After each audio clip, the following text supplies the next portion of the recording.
اسی طریقے سے زیادہ تر جو اعمال ہیں ان کا یہی معاملہ ہوتا ہے کہ صبح کریں تو شام تک اور شام کو کریں تو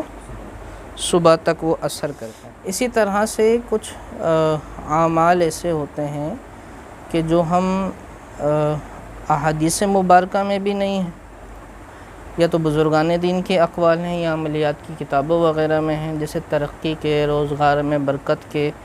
تو اس کا تعلق جو ہے نا ہمارے سب کانشیس سے ہوتا ہے۔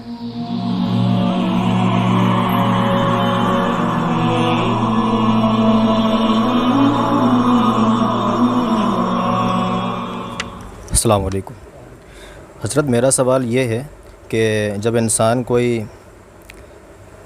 عمل کرتا ہے تو اس کی تاثیر کب تک رہتی ہے؟ جیسے کہ آیت الکرسی پڑھیں تو اللہ ہماری حفاظت کے لیے ایک فرشتہ مقرر کر دیتا ہے، تو کب تک کرتے تھا؟ دیکھیں، اعمال کی تاثیرات کب تک رہتی ہیں، کتنے وقت تک رہتی ہیں، وہ ان اعمال کے درجوں پر جو ہے موقوف ہے۔ بعض اعمال جیسے آپ نے ذکر کیا جو ہمیں احادیث مبارکہ سے ملتے ہیں، ان میں جو ہے ان کا ٹائم پیریڈ بیان کیا ہوا ہوتا ہے اکثر کا، جیسے سورہ فلق، سورہ ناس ہے، اس کا حصار ہے، یہ حدیث مبارکہ میں سورہ فلق، سورہ ناس 7 بار پڑھ کے دونوں ہاتھوں پہ دم کر کے جسم پہ پھیرنا، یہ حصار حسنین کریمین کو حضور نبی کریم صلی اللہ علیہ وسلم کیا کرتے تھے جب آپ حسنین کریمین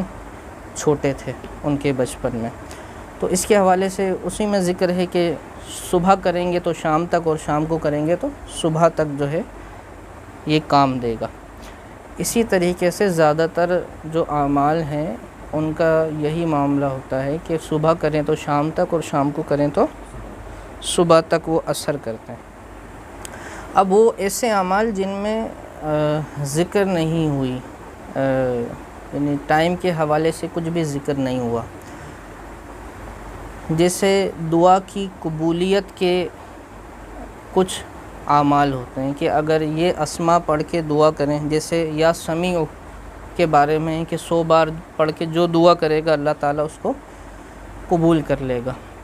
تو اب یہ ہے کہ وہ ایک بار یہ عمل کرے، 100 بار یا سمیع پڑھے، اور جب تک پھر دعا میں رہے گا اللہ پاک جو ہے وہ اس کی دعا کو قبول کرتا رہے گا، ہے نا۔ یا پھر کوئی ایسی حرکت نہیں کرتا جو دعا کے معنی ہے، تو جب تک وہ اس مجلس میں رہے گا، اس نشست میں رہے گا، وہ حالت دعا میں ہے، تو پھر وہ جو مانگتا رہے اللہ پاک قبول کرے گا انشاءاللہ۔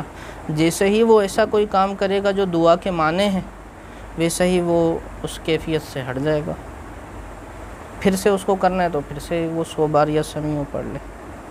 آگے سمجھ میں بات۔ اسی طرح سے کچھ اعمال ایسے ہوتے ہیں کہ جو ہم احادیث مبارکہ میں بھی نہیں ہیں، یا تو بزرگان دین کے اقوال ہیں یا عملیات کی کتابوں وغیرہ میں ہیں، جیسے ترقی کے، روزگار میں برکت کے، تو اس کا تعلق جو ہے نا ہمارے سب کانشیس سے ہوتا ہے، کہ ہم نے سب کانشیس کو کیسا ٹرین کیا ہوا ہے، اس کے لحاظ سے تاثیرات آتی ہیں کہ ہماری توجہ کتنی مضبوط ہے، ہمارے ارتکاز کتنا مضبوط ہے، اور ہم کس نیت سے عمل کر رہے ہیں۔ جیسے روزی میں برکت کا کوئی عمل پڑھ رہا ہے، تو اگر اس کے ذہن میں یہ چل رہا ہوگا نا کہ کہیں میں غریب نہ ہو جاؤں، کہیں میں غریب نہ ہو جاؤں، مجھے یہ پریشانی نہ آ جائے، تو اس کا عمل کوئی کام نہیں کرے گا،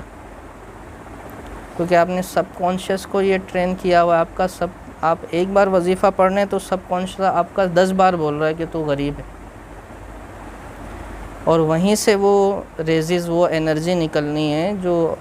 کائنات میں جا کے یہ سگنل دے گی کہ بھائی یہ بندہ امیر ہونا چاہتا ہے، اس کے لیے اسباب بناؤ۔ جب وہیں سے سگنل غلط ہو رہے ہیں، یعنی آپ کا زبان اور آپ کا ذہن جو ہے وہ جدا جدا